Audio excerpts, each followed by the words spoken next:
Aquele que não luta pelo futuro que quer, deve aceitar o futuro que vier. Gente, eu trouxe essa frase inicial pra gente refletir junto sobre essa questão. Quantos youtubers, quantas pessoas a gente acaba vendo que conquistaram 100 mil, 1 milhão e a gente fica refletindo, nossa, o que será que eles fizeram? E o ponto-chave é essa questão. São pessoas que tiveram um planejamento financeiro efetivo. São pessoas que começaram há 5, 4, 10 anos atrás e tiveram a disciplina de ir aportando. E por conta disso, eu trouxe 10 passos para que você bote em prática e comece ainda hoje o seu planejamento financeiro. Passo número 1. Anote todas as suas receitas. Então, anote tudo que você ganha dentro de um mês. O seu salário, renda extra.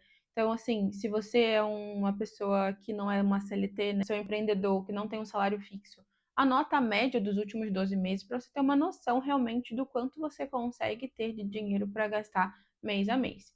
E aqui eu trago um ponto muito, muito importante, que a gente tem que anotar todos esses ganhos, mas tem que anotar esses ganhos reais. Então, por exemplo, às vezes a gente tem a falsa impressão de que a gente ganha mais do que aquilo que a gente realmente ganha. Então, por exemplo, tem uma pessoa que ganha 10 mil reais, ela acha que ela tem 10 mil reais para gastar. Mas não, gente, tem descontos de FGTS, INSS, imposto de renda, N descontos que quando você vai ver, o seu salário líquido ele é bem diferente do seu salário bruto. Então, aqui a gente está falando sobre o salário líquido. Onde é que eu consigo ver isso? Como é que eu consigo saber? Você consegue ver tanto no seu Olerite, quanto também nos seus depósitos bancários. Então, você consegue entender ali o quanto você ganha mês a mês. Passo número 2. Anote todos os seus gastos fixos. Aluguel, condomínio, anote todos eles. É importante deixar bem especificado cada gasto. Passo número 3. Anote todos os seus gastos variáveis. Então, a conta de luz, a conta de água, o cartão de crédito, para você entender aí o quanto que você está variando mês a mês nesses gastos. Porque por mais que sejam variáveis, importante que a gente estabeleça também tetos para a gente não ultrapassar aquilo que a gente pode gastar. Passo número 4. Anote e identifique todas as suas dívidas. Então, o cartão de crédito, se você está pagando financiamento, todas as suas dívidas, é importante você anotar e entender também por quanto tempo você tem que pagar essa dívida, para poder você deixar especificado no seu planejamento que aquele dinheiro ali ele é específico para aquela dívida. Passo número 5. Entenda o seu orçamento do mês. Então, para o próximo mês, você vai pegar tudo que você anotou de receita, tudo que você anotou de despesa, subtrair um do outro e entender o quão aderente você está vivendo dentro da sua realidade financeira, vamos dizer assim. Então, por exemplo, se eu ganho 7 mil líquido e todo mês eu tenho um gasto de 7.500, eu não estou aderente à minha realidade, eu estou vivendo um degrauzinho acima. Então a gente consegue entender ali se você está gastando mais do que você pode ou se você tem oportunidade de investir aquele dinheiro que está sobrando. Então ali você consegue entender realmente o balanço, né? Passo número 6. Entenda o seu comportamento de gastos. E aqui é um passo bem importante para a gente começar a entender e principalmente identificar aonde estão indo os nossos ralos financeiros. Então a gente entender, eu tive um gasto muito grande com Uber, eu tive um gasto muito grande com iFood, eu tive um gasto muito grande com roupa, e começar a identificar e entender esse tipo de comportamento. Então, por exemplo, estou gastando muito com Uber, porque todo dia eu acordo atrasado e aí eu tenho que pegar Uber para chegar a tempo no trabalho. Então, assim, são gastos que teoricamente você pode evitar uma mudança de comportamento. Então, eu estou gastando muito com doce, estou gastando muito com alguma coisa relacionada a um desvio de comportamento, para você identificar e poder realmente trabalhar em cima disso. Então, é um ralo financeiro, teoricamente, é um gasto que você não deveria estar gastando, mas que você está gastando por conta de uma coisa comportamental.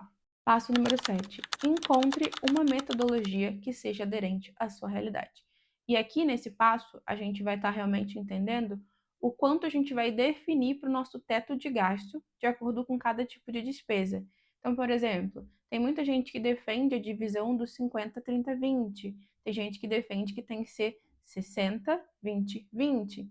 O que eu utilizo no meu dia a dia é o 60, que 60% do que eu ganho está relacionado aos gastos essenciais, 10% ao lazer e os 20% ao investimento.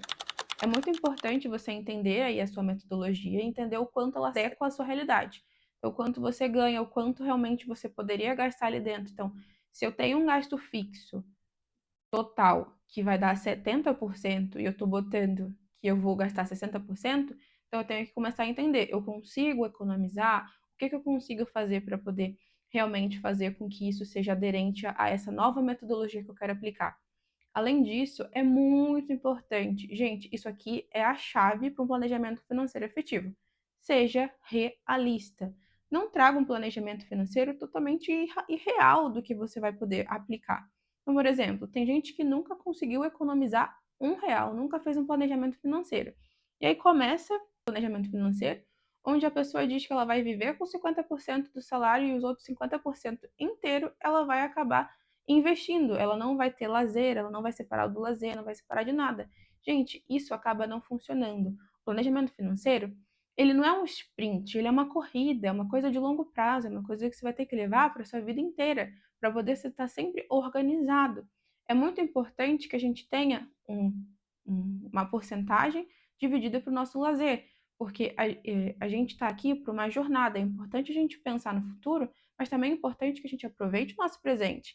E aí, quando a gente acaba deixando restrito demais o planejamento, não nos recompensando financeiramente no presente, a gente acaba trazendo o oposto. Aí a gente segura muito por 2 meses, mas acaba que a gente acaba gastando tudo nos próximos e não conseguindo se manter. Então é muito mais importante você trazer um planejamento realista, onde você vai conseguir manter isso para o longo prazo, do que você trazer um planejamento totalmente real, onde você não vai conseguir seguir nem por 2 meses. Então, sempre focar nisso. Traga para a sua realidade a metodologia. Ah, talvez eu tenha que economizar. E aqui você vai conseguir realmente identificar o quanto o seu salário está aderente à sua metodologia. Você pode chegar à conclusão que você vai ter que fazer renda extra todo mês para poder conseguir fazer aquele aporte X, para você conseguir ter pagar uma dívida X. Então, assim, é aqui que você vai conseguir realmente identificar e ter plano de ação em cima disso para poder fazer com que os próximos meses fiquem cada vez mais aderentes do que você está planejando. Passo número 8: mantenha um controle semanal do seu planejamento. Gente, esse passo ele é bem importante, por quê?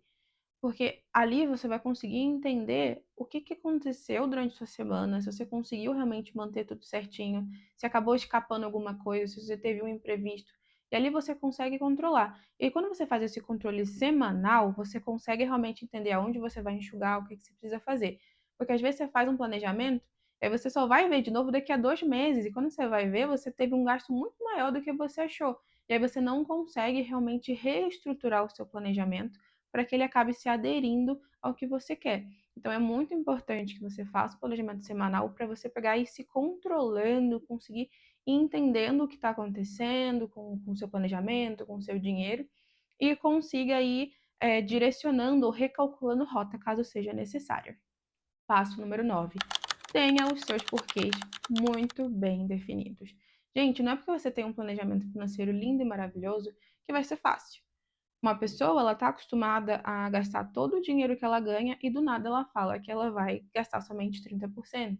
É assim, a gente, como ser humano, a gente acaba querendo realmente ter aqueles prazeres momentâneos, comprar aqueles sonhos o mais rápido possível.